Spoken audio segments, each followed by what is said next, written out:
Hello my dear friends, ఎలా ఉన్నారు? Welcome back to our YouTube channel PNG financial adviser. So ఈరోజు మన markets అనేవి పాజిటివ్నెస్లో ట్రేడ్ అవ్వడం అయితే కనిపించింది. సో ఆర్బీఐ యొక్క మానిటరీ పాలసీ ఉంది కాబట్టి ఈరోజు bimonthly monetary policy. So దాని న్యూస్ వల్ల బ్యాంక్ నిఫ్టీలో అయితే హై ఫ్లక్చువేషన్స్ ఉంటాయి అని చెప్పేసి మనం డిస్కస్ చేయడం జరిగింది. అదేవిధంగా ఈరోజు మన మార్కెట్లో హై వాలిటాలిటీ అనేది అయితే బ్యాంక్ నిఫ్టీలో కనిపించింది. నిఫ్టీలో కూడా వాలిటాలిటీ అనేది కనిపించింది. But end of the day last అయితే మనకి పాజిటివ్గా క్లోజ్ అవడం అయితే కనిపించింది. సో వీక్లీ ఎక్స్పైరీ ఈ రోజు అయితే కంప్లీట్ అయిపోయింది. ఫ్రెష్ వీక్ గురించి ఆప్షన్ చైన్ డాటా ఏం చెప్తుంది, అలాగే చార్ట్ ఏం చెప్తుంది, రేపు ఫ్రైడే రోజు మార్కెట్స్ ఎలా ఉండబోతున్నాయి అనే డీటెయిల్స్ కూడా చూద్దాం. అంతేకాకుండా ఆర్బీఐ ఎంపీసీలోని కొన్ని హైలైట్స్ని చూద్దాం. 90% వరకు గోల్డ్ లోన్ ఇవ్వచ్చు అని చెప్తున్నారు. దీనివల్ల మరి ఫర్దర్గా గుడ్ న్యూసా బ్యాడ్ న్యూసా మనపురమైన ముత్తూట్ కంపెనీస్కి అనేవి కూడా డిస్కస్ చేద్దాం. దీంట్లో చూపించిన ఎవ్రీ స్టాక్ రిలేటెడ్ ఇన్ఫర్మేషన్ కేవలం ఎడ్యుకేషనల్ పర్పస్కి మాత్రమే. Do your own research before investment. So రేపో రేట్ను అయితే 4% ఉంచిందండి. లాస్ట్ పాండమిక్లో 150 బేసిస్ పాయింట్స్ ఏదైతే తగ్గించిందో అదే రేంజ్లో చేంజ్ చేయకుండా ఉంచింది. రివర్స్ రేపో రేట్ను కూడా ఆర్బీఐ 3.35%గానే ఉంచింది. ఎటువంటి చేంజెస్ అయితే లేవు. ఈరోజు ఆర్బీఐ ఎంపీసీ పాలసీలో మేజర్గా చెప్పుకోవాలనుకుంటే ఎల్టీవీఆర్, లోన్ టు వాల్యూ రేషియో అనేది గోల్డ్ లోన్లో ఇంతకుముందు 75% వరకు లోన్స్ ఇచ్చే ఫెసిలిటీ అనేది మనకి మనపురంలో కానీ ముత్తూట్లో కానీ కనిపిస్తూ ఉండేవి. సో ఇప్పుడు దాన్ని 90%కి పెంచడం జరిగింది. సో ఆ న్యూస్ వచ్చిన తర్వాత మనపురంలో మనకి ముత్తూట్లో 2% వరకు ఫాల్ అనేది కనిపించింది. సో రీజన్ ఏంటి అంటే ఆర్బీఐ తీసుకున్న ఈ నిర్ణయం ఎందుకు అంటే ఇప్పుడు యాక్చువల్గా పాండమిక్ సిచ్యువేషన్స్లో చాలామంది జాబ్ లాస్ అయి ఉన్నారు, అలాగే ఫైనాన్షియల్ క్రైసిస్లో ఉన్నారు. కాబట్టి లోన్స్ గురించి అయితే బ్యాంక్స్ దగ్గరికి అలాగే లెండర్స్ దగ్గరికి, అదే గోల్డ్ లోన్ లెండర్స్ దగ్గరికి వెళ్ళే ఛాన్సెస్ అయితే ఉన్నాయి. సో అట్లాంటప్పుడు ఎక్కువ మనీని మార్కెట్లోకి ఇన్ఫ్యూజ్ చేయడానికి, సో స్పెండింగ్ నేచర్ని పెంచాలి పబ్లిక్లో. అట్లాంటప్పుడే ఇన్ని రోజులు ప్రాఫిట్స్ని లాస్ అయిన కంపెనీస్ అన్నీ కూడా మళ్ళీ రికవరీ అయ్యే ఛాన్సెస్ ఉంటుందన్నమాట. సో స్పెండింగ్ నేచర్ పెంచాలి అంటే నార్మల్ కామన్ పీపుల్ చేతిలో మనీ ఉండాలి. సో వాళ్ళకి అప్పులు కావాలన్నప్పుడు ఈజీగా అప్పులు వచ్చే ఫెసిలిటీ ఉండాలన్నమాట. సో అందువల్ల 90% వరకు పెంచడం జరిగింది, పబ్లిక్ని దృష్టిలో ఉంచుకొని అలాగే బిజినెస్ని దృష్టిలో ఉంచుకొని. మరి ఈ న్యూస్ తర్వాత మనపురం అండ్ మనకి ముత్తూట్ ఫైనాన్స్ నెగిటివ్గా ఎందుకు ట్రేడ్ అయ్యాయి అంటే, ఫర్ ఎగ్జాంపుల్ గోల్డ్ లోన్ అనేది గోల్డ్ బేస్డ్ చేసుకొని ఇస్తారు. సో గోల్డ్ యొక్క రేట్ అనేది ఎప్పుడు కన్సిస్టెంట్గా ఉండదు. సో ఇప్పుడు చూసుకున్నట్టయితే మనకి హైయెస్ట్ ప్రైస్లో మనకి 55,000 దగ్గర మనకి గోల్డ్ అనేది కనిపిస్తూ ఉంది 10 గ్రామ్స్. సో గోల్డ్ అనేది పడిపోయే ఛాన్సెస్ కూడా ఉంటుంది. సో ఈక్విటీ క్రైసిస్లో ఉంది, ఫైనాన్షియల్ క్రైసిస్లో ఉన్న సిచ్యువేషన్స్లో చాలామంది మనకి సేఫ్ ఇన్వెస్ట్మెంట్ అని చెప్పేసి గోల్డ్లో ఇన్వెస్ట్ చేస్తూ ఉంటారు. దానివల్ల ప్రైసెస్ అనేవి రైజ్ అయ్యాయి. వన్స్ ఎకానమీ రికవరీ అయితే కనుక మళ్ళీ గోల్డ్ యొక్క రేట్ అనేది పడిపోవచ్చు. ఒకవేళ ఇప్పుడు 90% లోన్ ఇచ్చారనుకోండి, ఫర్ ఎగ్జాంపుల్ 1 లాక్ మనకు కావాలి అని చెప్పేసి 20 గ్రామ్స్ గోల్డ్ తీసుకుని వెళ్తే 90% లోన్ ఇచ్చారు. 55,000 మనకి 1,10,000 వర్త్ ఉండే గోల్డ్ ఇస్తే 1 లాక్ లోన్ వచ్చేసింది. ఫర్ ఎగ్జాంపుల్ 1 ఇయర్కి 12% రేట్ ఆఫ్ ఇంట్రెస్ట్తో వాళ్ళు చేస్తే కనుక మనం 1 ఇయర్ తర్వాత పే చేయాల్సిన అమౌంట్ 1,12,000. సో 1,12,000కి 1 ఇయర్ తర్వాత ఫర్ ఎగ్జాంపుల్ గోల్డ్ యొక్క ప్రైస్ అనేది 50,000కి వచ్చింది అనుకోండి. సో 1 లాక్ వర్త్ ఉండే గోల్డ్ వాళ్ళ దగ్గర ఉంది, కస్టమర్ పే చేయాల్సిన లోన్ అమౌంట్ అనేది 1,12,000 ఉంది. సో గోల్డ్ కంటే ఎక్కువగా మనీ కస్టమర్ హ్యాండ్లో ఉంది కాబట్టి కస్టమర్ రీపే చేయకపోవచ్చు. ఒకవేళ ఆ గోల్డ్ను తీసుకొని వచ్చేసి నేను బయట సేల్ చేస్తే కూడా నాకు డిప్రిషియేషన్ అమౌంటే వస్తుంది తప్ప ఎక్కువ అమౌంట్ రాదు అని చెప్పేసి కస్టమర్స్ మేబీ పే చేయకపోవచ్చు. ఎందుకంటే 12,000 ఆల్రెడీ ప్రాఫిట్లో ఉంటున్నాడు తను. సో దీనివల్ల దానికి కూడా మనకి ముత్తూట్ అండ్ మనపురంకి కూడా లోన్ రికవరీలో మాత్రం స్ట్రగుల్స్ ఏర్పడే సిచ్యువేషన్ అయితే కనిపిస్తుంది. సో అందువల్ల మేబీ నేనైతే ఎక్స్పెక్ట్ చేస్తూ ఉన్నాను ఇలా అయ్యి ఉండొచ్చు అని చెప్పేసి. సో అందువల్ల మేబీ మనపురం అండ్ ముత్తూట్ అయితే నెగిటివ్గా ట్రేడ్ అవ్వడం కనిపించింది. అలాగే జీడిపి గ్రోత్ రేట్ అనేది నెగిటివ్గా ఉండొచ్చు అని చెప్పేసి అయితే ఎక్స్పెక్ట్ చేస్తున్నారు.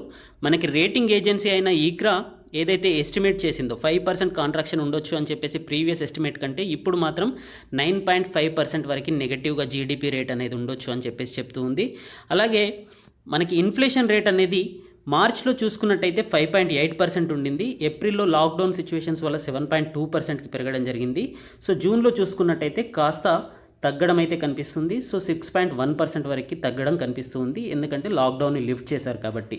కాకపోతే ప్రజెంట్ జూలై చూసుకున్నట్టయితే జూలై మంత్ యొక్క ఇన్ఫ్లేషన్ రేట్ అనేది మళ్ళీ పెరిగే ఛాన్సెస్ కనిపిస్తుంది, ఎందుకంటే మనకి కరోనా యొక్క కేసెస్ పెరగడం వల్ల కొన్ని ప్లేసెస్లో మళ్ళీ స్టిల్ లాక్డౌన్ అయితే కంటిన్యూ చేస్తూ ఉన్నారు కాబట్టి మేబీ ఇది పెరిగే ఛాన్సెస్ అయితే కనిపిస్తుంది. సో మేబీ నెక్స్ట్ క్వార్టర్కైనా at least second quarter of physical year అయినా ఇది 4.5% వరకు ఫాల్ అయితేనే మళ్ళీ మన ఎకానమీలో మంచి గ్రోత్ చూడవచ్చు అని చెప్పేసి అయితే ఎకనామిస్ట్లో ఎస్టిమేట్ చేస్తూ ఉన్నారు.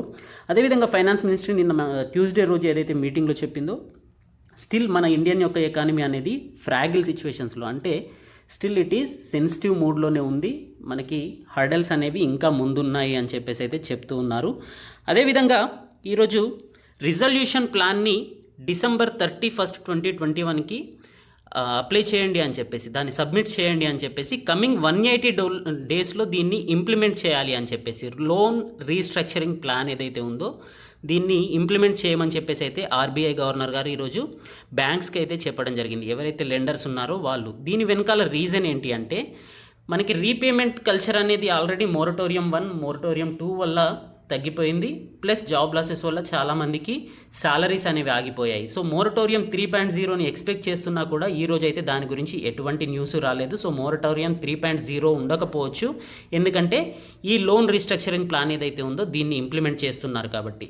సో ఈ లోన్ రీస్ట్రక్చరింగ్ ప్లాన్ అంటే ఏంటి అంటే దీంట్లో మేబీ ఇది ఎవరికి వర్తిస్తుంది, March 1, 2020 కంటే ముందు మీ లోన్ రీపేమెంట్ నేచర్ అనేది రెగ్యులర్గా మీ రీపేమెంట్ అనేది క్లియర్గా ఉన్నట్టయితేనే మిమ్మల్ని దీంట్లో కన్సిడర్ చేస్తారు. అంతకుముందు కనుక ఏ కంపెనీస్ అయినా సరే, మనకి కార్పొరేట్ లోన్స్ అయినా సరే, హోమ్ లోన్స్ అయినా సరే, ఏ లోన్స్ అయినా సరే రీపేమెంట్ అనేది క్లియర్గా లేనట్టయితే వారికి దీనిలోని అడ్వాంటేజెస్ అయితే వర్తించవు.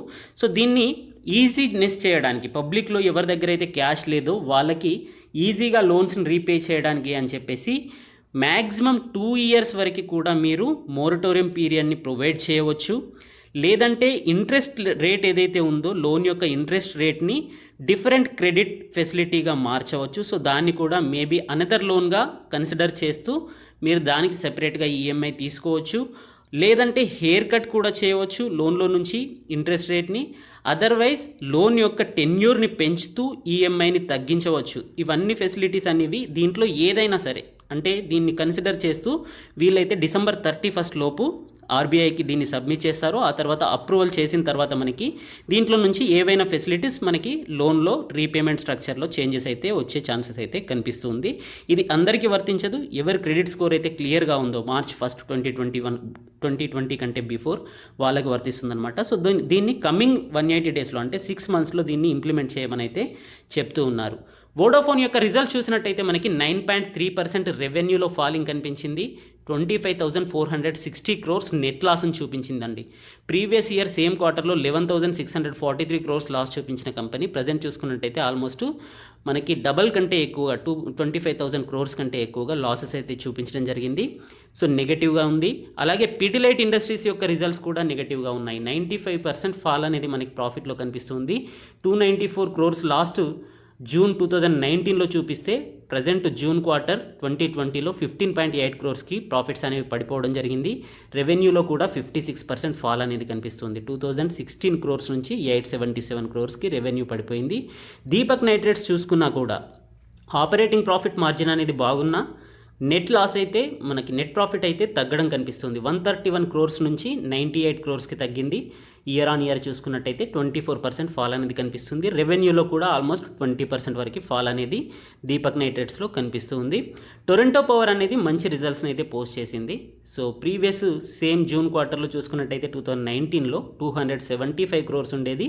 ప్రజెంట్ ఈ క్వార్టర్లో చూసుకున్నట్టయితే 35% పెరిగింది. ఇయర్ ఆన్ ఇయర్ గ్రోత్ అనేది బాగుంది. రెవెన్యూ తగ్గినప్పటికీ ప్రాఫిట్ అనేది పెరిగింది. సో దీన్ని డీటెయిల్గా చూడాలి, మరి అదర్ ఇన్కమ్ని చూపించారా లేదా అనేది మనకి స్క్రీనర్ డాట్-ఇన్లో చూడవచ్చు. ప్రజెంట్ ఇక్కడ చూసుకున్నట్టయితే మాత్రం మనకి నెట్ ప్రాఫిట్ అనేది అయితే పాజిటివ్గా కనిపిస్తుంది. ఎబిట్దా అనేది బాగుంది. ఓకే, ఆపరేషనల్ ప్రాఫిట్ మార్జిన్ అనేది కూడా పెరిగిందండి. సో అదర్ ఇన్కమ్ అయి ఉండకపోవచ్చు. నెట్ ప్రాఫిట్ అనేది పెరిగింది. 990 బేసిస్ పాయింట్స్ అనేవి ఆపరేషనల్ ప్రాఫిట్ మార్జిన్ పెరిగింది కాబట్టి నెట్ ప్రాఫిట్లో కూడా గ్రోత్ అనేది కనిపిస్తుంది. బ్లూ స్టార్ యొక్క Q1 రిజల్ట్స్ చూసుకున్నట్టయితే దీంట్లో 77 crores ప్రాఫిట్ అనేది లాస్ట్ ఇయర్లో చూపించినట్టయితే ప్రజెంట్ ఇది లాసెస్ని పోస్ట్ చేసిందండి. 20 crores లాసెస్ మేకింగ్ అని పోస్ట్ చేసింది. రెవెన్యూలో అయితే 60% ఫాల్ అనేది కనిపిస్తుంది. సో ఇది కూడా నెగటివ్ రిటర్న్స్ని అయితే పోస్ట్ చేసింది. ఈరోజు మార్కెట్ కండిషన్ చూసుకున్నట్టయితే 362 పాయింట్స్ సెన్సెక్స్ పెరిగినట్టయితే 98 పాయింట్స్ నిఫ్టీ పెరిగింది. 11,200 లెవెల్స్లో క్లోజ్ అయింది. బ్యాంక్ నిఫ్టీ అనేది 132 పాయింట్స్ పెరిగితే మిడ్ క్యాప్ 100 అనేది 179 పాయింట్స్ పెరగడం జరిగింది. సో నిఫ్టీ 50 యొక్క మూమెంట్ చూసినట్టయితే 11,101లో ప్రీవియస్ డే క్లోజ్, నిన్నటి క్లోజింగ్ ఏదైతే ఉందో అక్కడ నుంచి 84 పాయింట్స్ 85 పాయింట్స్ అప్పర్ సైడ్లో ఓపెన్ అయ్యింది. అక్కడ నుంచి 256 పాయింట్స్ వరకు ర్యాలీ తీసి ఆ తర్వాత మళ్ళీ మనకి కరెక్షన్ అనేది కనిపించింది. సో మార్నింగ్ మానిటరీ పాలసీ యొక్క న్యూస్ వచ్చేంత వరకు మార్కెట్లో అయితే కన్సాలిడేషన్ ఫేజ్ అనేది కనిపించింది. వన్స్ న్యూస్ వచ్చిన వెంటనే హై జంప్ అనేది కనిపించింది. మళ్ళీ ఇమీడియట్లీ నెక్స్ట్ అవర్కే ఫాలింగ్ అనేది కనిపించింది. సో 1 o'clock తర్వాత 1:15కి ఫాలింగ్ అనేది మనకి బ్యాంక్ నిఫ్టీలో కూడా కనిపించింది. బ్యాంక్ నిఫ్టీ చూసుకున్నట్టయితే 21,509లో క్లోజ్ అయిన బ్యాంక్ నిఫ్టీ అనేది 135 పాయింట్స్ అప్పర్ సైడ్లో గ్యాప్ అప్లో ఓపెన్ అయ్యింది.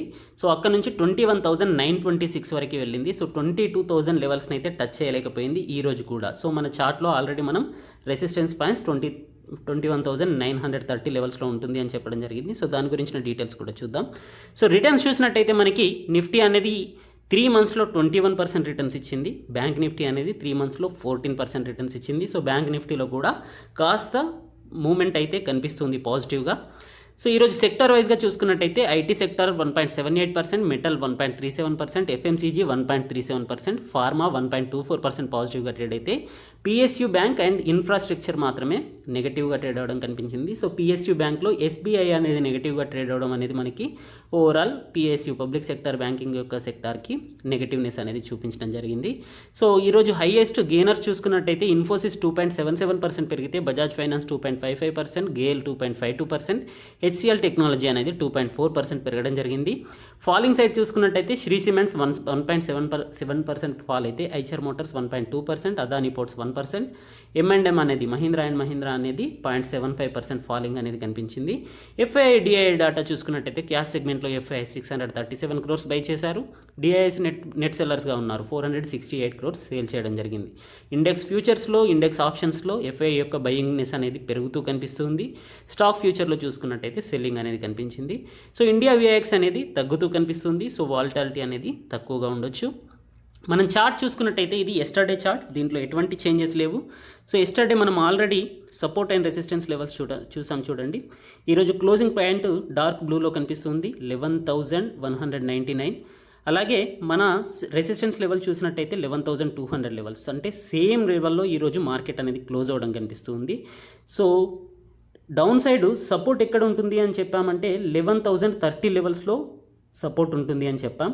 అలాగే అప్పర్ సైడ్లో 200 లెవెల్స్ని క్రాస్ చేస్తే మళ్ళీ మనకి 323 లెవెల్స్కి ఫర్దర్గా వెళ్ళే ఛాన్సెస్ ఉంటుంది అని. కాకపోతే 200 లెవెల్స్ కంటే ఎబో సస్టైన్ కాలేకపోయింది. సేమ్ అదే రేంజ్లో ఈరోజు క్లోజ్ అవడం అయితే కనిపించింది. సో 15 minutes చార్ట్ చూసుకున్నట్టయితే మనకి క్లియర్గా అర్థమవుతుంది. ఈరోజు మాత్రం అప్పర్ సైడ్లో క్లోజ్ అయినప్పటికీ, గ్రీన్ క్యాండిల్ ఏర్పడినప్పటికీ ఇది డోజీ ప్యాటర్న్లో ఏర్పడింది. అలాగే ఆర్ఎస్ఐ ఏం చెప్తుంది అనేది కూడా మనం దీంట్లో డిస్కస్ చేద్దాం. 15 minutes ప్యాటర్న్లో మనకి ఆర్ఎస్ఐ అనేది 54 దగ్గర ఉంది. సో 54 దగ్గర ప్రీవియస్ ఇంతకు ముందు చూసినా కూడా ఫాలింగ్నెస్ అనేది, నెగటివ్ బేరిష్నెస్ అనేది అయితే మనకి కనిపించింది ఆర్ఎస్ఐలో. సో ఎంఏసిడి ఇండికేటర్ అనేది కూడా కాస్త బేరిష్గానే కనిపిస్తూ ఉంది. ఈరోజు ఓవరాల్ మూమెంట్ చూసినట్టయితే మార్కెట్ అనేది 12 o'clock వరకు ఆల్మోస్ట్ కన్సాలిడేషన్ ఫేజ్లో కనిపించింది. 11,160 లెవెల్స్ నుంచి 170 లెవెల్స్ మధ్యలో. ఎప్పుడైతే ఆర్బీఐ మీటింగ్ అనేది స్టార్ట్ అయిందో సో అక్కడ నుంచి మనకి పాజిటివ్ మూమెంటం అనేది కనిపించింది. 252 లెవెల్స్ వరకు వెళ్ళింది, 11,252 లెవెల్స్ వరకు. అక్కడ నుంచి మళ్ళీ నెక్స్ట్ 1 hour అనేది మనకి ఫాలింగ్ కనిపించింది. షార్ప్ ఫాల్ అనేది 11,138 లెవెల్స్లో మనకి ఏదైతే సపోర్ట్ ఉంటుంది అనుకున్నామో అక్కడి వరకు వచ్చి మళ్ళీ రికవరీ అనేది కనిపించింది. 206 దగ్గర మార్కెట్ అనేది క్లోజ్ అయింది. సో ప్రీవియస్ రెసిస్టెన్స్ ఏదైతే ఉందో 200 లెవెల్స్ని ఈరోజు అదే క్లోజింగ్ పాయింట్ ఉందన్నమాట. ప్రజెంట్ రేపు మార్కెట్లో ఏ మూమెంట్ ఉంటుంది అంటే సపోర్ట్ లెవెల్స్ అనేవి 11,140 లెవెల్స్, అలాగే నెక్స్ట్ సపోర్ట్ వచ్చేసి వన్స్ 11,100 లెవెల్స్ని బ్రేక్ చేస్తే 11,030 లెవెల్స్ దగ్గర మళ్ళీ నెక్స్ట్ సపోర్ట్ కనిపిస్తుంది. సో అప్పర్ సైడ్ మూమెంట్ తీసుకుంటే కనుక 11,250 లెవెల్స్లో రెసిస్టెన్స్ ఉంది. 250 లెవెల్స్ని బ్రేక్ చేస్తే కనుక మళ్ళీ 11,330 లెవెల్స్ వరకు నిఫ్టీలో మూమెంట్ ఉండే ఛాన్సెస్ కనిపిస్తుంది. ఓవరాల్గా చూసుకున్నట్టయితే నేను ఫ్రైడే రోజు బేరిష్నెస్ని ఎక్స్పెక్ట్ చేస్తూ ఉన్నాను. ఒకవేళ మీరు ఆప్షన్ సెల్లర్స్ అయితే కనుక 11,500 కంటే ఎబో ఉన్న కాల్స్ని, అలాగే 11,000 కంటే బిలో ఉన్న పుట్స్ని సేల్ చేయడానికి ప్రయత్నం చేయండి.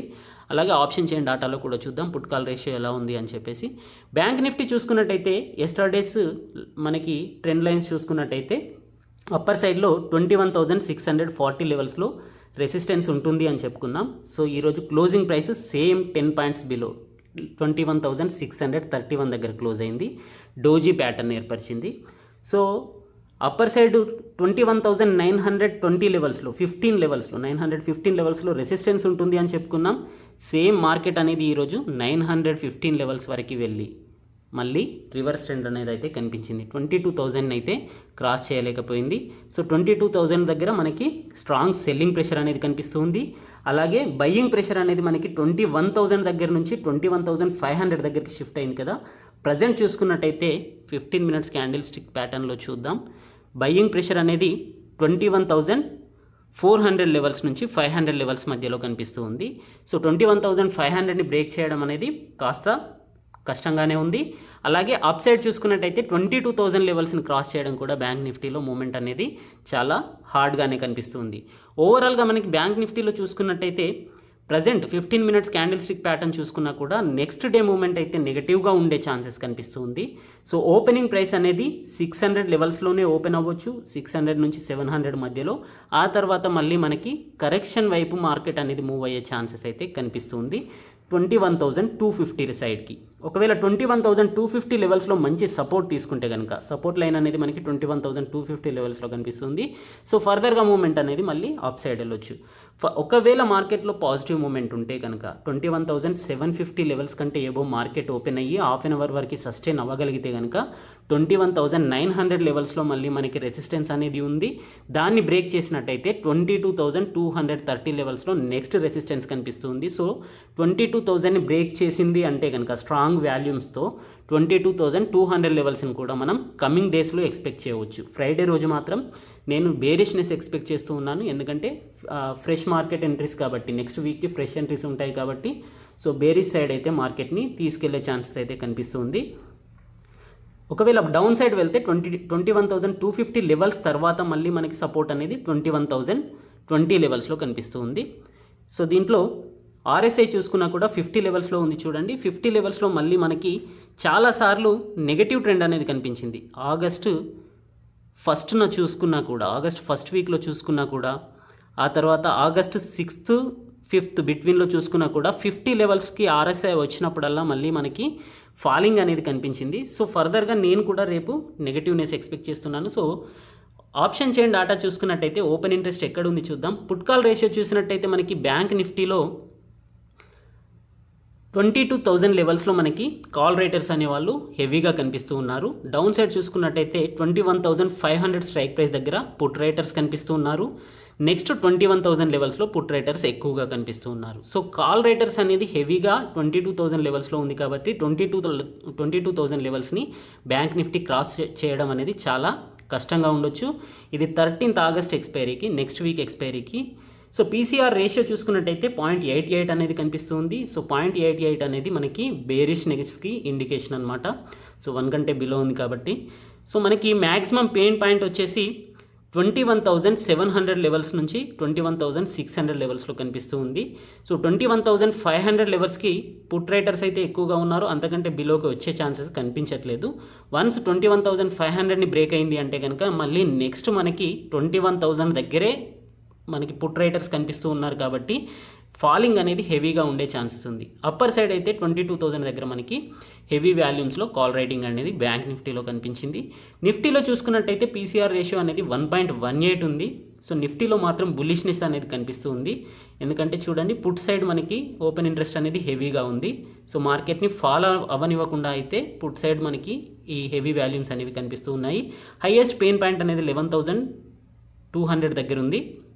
సో అప్పర్ సైడ్ చూసుకున్నట్టయితే మనకి 11,500 దగ్గర ఓపెన్ ఇంట్రెస్ట్ ఎక్కువగా కాల్ రైటర్స్ ఉంటే 11,000 దగ్గర పుట్ రైటర్స్ యొక్క ఓపెన్ ఇంట్రెస్ట్ అనేది ఎక్కువగా ఉంది. సో 11,200ని బ్రేక్ చేయడం కూడా కాస్త ఇబ్బందిగానే ఉంది. అలాగే 11,100 దగ్గర కూడా పుట్ రేటింగ్ అనేది ఎక్కువగా ఉంది. కాబట్టి నిఫ్టీలో మాత్రం స్ట్రాంగ్నెస్ అనేది కనిపిస్తుంది కంపేర్ విత్ బ్యాంక్ నిఫ్టీ. కాకపోతే ఇది వీక్ స్టార్టింగ్ కాబట్టి ఇంకా వాల్యూమ్స్ అనేవి రేపు చూస్తే కనుక మళ్ళీ మనకి క్లియర్గా అర్థమవుతాయి. సో అదేవిధంగా ఈరోజు stock of the day discuss చేయాలనుకుంటే కనుక టాటా కన్జ్యూమర్ ప్రొడక్ట్స్ అండి. టాటా కన్జ్యూమర్ యొక్క రిజల్ట్స్ని మనం నిన్నటి వీడియోలో డిస్కస్ చేసాం. దీని యొక్క పొజిషనల్ పీక్ అని చెప్పేసి దీని యొక్క కరెంట్ మార్కెట్ ప్రైస్ 447 లెవెల్స్లో దీన్ని బై చేయవచ్చు అని చెప్పేసి మన కమ్యూనిటీ సెక్షన్స్లో అలాగే వాట్సాప్ గ్రూప్లో కూడా పోస్ట్ చేయడం జరిగింది. ఇది ఈరోజు 8% ర్యాలీ తీసిందండి. 484 లెవెల్స్కి వెళ్ళింది. ఆల్రెడీ 1 ఇయర్లో 79% రిటర్న్స్ ఇచ్చిన కంపెనీ. చాలా మంచి పాజిటివ్ రిజల్ట్స్ని అయితే నిన్న చూపించడం జరిగింది. సో ఆ రిజల్ట్స్ వల్ల ఇది మంచి మూమెంట్ని అయితే ఈరోజు మార్కెట్లో చూపించింది. దీని యొక్క ప్రోడక్ట్స్ చూసుకున్నట్టయితే tea, coffee, water, foods. So ఇది ఫుడ్స్లో టాటా సాల్ట్ చెప్తాం కదా, నమ్మదగిన సాల్ట్ అని. సో టాటా యొక్క ప్రోడక్ట్స్ అనేవి ఎఫ్ఎంసీజీ సెక్టార్లో కొంతమంది హిందుస్థాన్ యూనిలివర్ని చెప్తే ఏదైనా ఇండియన్ కంపెనీని చెప్పండి అని చెప్పేసి లాస్ట్ వీడియోలో అడగడం జరిగింది. సో ఇది కూడా ఎఫ్ఎంసీజీ కంపెనీ అండి. సో మీరు ఫాస్ట్ మూవింగ్ కన్జ్యూమర్ గూడ్స్లో కంపెనీలో ఇన్వెస్ట్ చేయాలనుకుంటే గట టాటా కన్జ్యూమర్ని కన్సిడర్ చేయవచ్చు. సో ఇది ఆల్రెడీ వాల్యుయేషన్ పరంగా చూసినట్టయితే ఎక్స్ట్రీమ్ వాల్యుయేషన్స్లో కనిపిస్తూ ఉంది. కానీ రిజల్ట్స్ను కంపేర్ చేసి చూసుకున్నట్టయితే దీంట్లో ప్రైస్ అప్రిషియేషన్కి అయితే చాలా మంచి మూమెంటం ఉండే ఛాన్సెస్ అయితే కనిపిస్తుంది. పీఈ రేషియో అనేది ఇండస్ట్రీలో 15% ఉంటే స్టాక్లో మాత్రం 55% కనిపిస్తుంది. ఇది టీ, కాఫీ ప్రొడక్షన్ కంపెనీస్లో మార్కెట్ లీడర్ అండి. దీని యొక్క రెవెన్యూ అనేది 41,249 crores ఉంది. సో దీన్ని మార్కెట్ లీడర్గా చెప్పవచ్చు. అలాగే స్టాక్ యొక్క బుక్ వాల్యూ అనేది కేవలం 3.23% కనిపిస్తుంది కంపేర్ విత్ అదర్ కంపెనీస్. అంటే 2% కంటే తక్కువగా ఉంటే బెస్ట్ అండి. కాకపోతే స్టాక్ యొక్క రిజల్ట్స్ అనేవి మాత్రం చాలా మంచి అన్ఎక్స్పెక్టెడ్ రిజల్ట్స్ని పోస్ట్ చేసింది. అందుకే మంచి మూమెంట్ అయితే కనిపించింది. అలాగే కమెంట్ సెక్షన్లో ఐసిఐసిఐ బ్యాంక్ గురించి కొంతమంది అడిగారండి, దీని యొక్క మూమెంట్ ఎలా ఉండబోతుంది అని చెప్పేసి. సపోర్ట్ అండ్ రెసిస్టెన్స్ లెవెల్ చూసుకున్నట్టయితే ఇది లాస్ట్ 2 months నుంచి కేవలం 40 రూపీస్ రేంజ్లో, అంటే 10% రేంజ్లోనే 340 నుంచి 380 మధ్యలోనే ట్రేడ్ అయింది. కన్సాలిడేషన్ ఫేజ్లోనే కనిపిస్తుంది. సో బ్యాంక్ నిఫ్టీలో ఆల్రెడీ వీక్నెస్ ఉంది. అయినా సరే ఆర్బిఎల్ బ్యాంక్, బంధన్ బ్యాంక్ లాంటి కంపెనీస్ చూసుకున్నట్టయితే వాటి యొక్క లోవర్ లెవెల్స్ నుంచి ఆల్మోస్ట్ 80% to 100% రిటర్న్స్ ఇచ్చాయి. కానీ ఐసిఐసిఐ బ్యాంక్లో మాత్రం మూమెంట్ అనేది అంత హెవీగా కనిపించలేదు. సో లాస్ట్ 4 days నుంచి చూసుకున్నట్టయితే మాత్రం మనకి లాస్ట్ 5 days బ్యాక్ ఏదైతే డోజీ ప్యాటర్న్ ఏర్పరిచిందో అక్కడ నుంచి మళ్ళీ మనకి పాజిటివ్నెస్ అయితే కనిపించింది. సో ఇక్కడ చూడండి, ఈ మూమెంట్ అనేది కనిపించిన తర్వాత ఇక్కడ ఏదైతే డోజీ ప్యాటర్న్ ఏర్పరిచిందో ఇక్కడ నుంచి లాస్ట్ 5 days నుంచి పాజిటివ్ ట్రెండ్ అయితే కనిపిస్తుంది. సో 258 లెవెల్స్లో ఈరోజు మార్కెట్లో ఇది క్లోజ్ అవడం కనిపించింది. సో ఆల్రెడీ 340 లెవెల్స్ నుంచి ఇది రీట్రేస్మెంట్ తీసుకుంది కాబట్టి దీంట్లో మంచి పాజిటివ్ మూమెంట్ అయితే ఎక్స్పెక్ట్ చేస్తూ ఉన్నాను కమింగ్ డేస్లో. సో బ్యాంక్ నిఫ్టీలో మూమెంట్ ఉంటే కనుక ఇది 278 లెవెల్స్, అంటే 380 లెవెల్స్. 380 లెవెల్స్లో ఏదైతే రెసిస్టెన్స్ పాయింట్ ఉందో దాన్ని టచ్ చేయవచ్చు. వన్స్ 380 లెవెల్స్ని స్ట్రాంగ్గా బ్రేక్ చేస్తే 400 లెవెల్స్ని కూడా ఈ మంత్ ఎండింగ్ వరకు మనం ఈ ఎక్స్పైరీ వరకు ఎక్స్పెక్ట్ చేయవచ్చు. సో మీరు ఎవరైనా దీంట్లో ఆప్షన్ సెల్లింగ్ చేయాలనుకుంటే కనుక 420 లెవెల్స్ కంటే ఎబో కాల్స్ని, 320 లెవెల్స్ కంటే బిలో పుట్స్ని సేల్ చేయవచ్చు. Okay my dear friends. అలాగే గ్లోబల్ వైజ్ డాటా చూసుకున్నట్టయితే యూఎస్ డాటా అనేది ఓపెనింగ్ అయితే పాజిటివ్గా ఓపెనింగ్ అయిందండి. ఈరోజు చూసినట్టయితే డౌ జోన్స్, నాస్డాక్ అండ్ S&P 500 అనేది. కానీ ఆ తర్వాత కన్సాలిడేషన్. ఈరోజు వీటి యొక్క వీక్లీ అన్ఎంప్లాయ్మెంట్ డాటా వస్తే ఎక్స్పెక్టేషన్ అయితే 1.4 million ఉండింది యూఎస్ యొక్క అన్ఎంప్లాయ్మెంట్ డాటా అనేది. కానీ ఎక్స్పెక్టేషన్స్ కంటే బెటర్ రిజల్ట్స్ ఇచ్చింది. 1.2 million వరకే అన్ఎంప్లాయ్మెంట్ డాటా అని ఉండడం, అంటే అన్ఎంప్లాయ్మెంట్ అనేది, నిరుద్యోగం అనేది తగ్గడం కనిపించింది. అయినా కూడా మార్కెట్స్ అయితే ఓపెన్ అవ్వడం పాజిటివ్గా అయినా కూడా కన్సాలిడేషన్ ఫేజ్లో కనిపిస్తూ ఉన్నాయి. యూరోపియన్ మార్కెట్స్ చూసుకున్నా కూడా సేమ్ నెగటివ్ ట్రెండ్ అయితే మార్కెట్స్లో ఉంది. ఆసియన్ మార్కెట్స్లో కూడా షాంఘై అనేది కేవలం 0.26% పాజిటివ్ ట్రేడ్ అయితే హ్యాంగ్సెంగ్ అండ్ నిక్కీ అనేవి నెగటివ్ కన్సాలిడేషన్లో కనిపించాయి. మన మార్కెట్స్లో ఈరోజు పాజిటివ్నెస్ ఉన్నప్పటికీ రేపు మాత్రం నేను కాస్త నెగటివ్నెస్ ఎక్స్పెక్ట్ చేస్తూ ఉన్నాను. Just it is my assumption. Okay my dear friends, thank you, good luck, జై హింద్.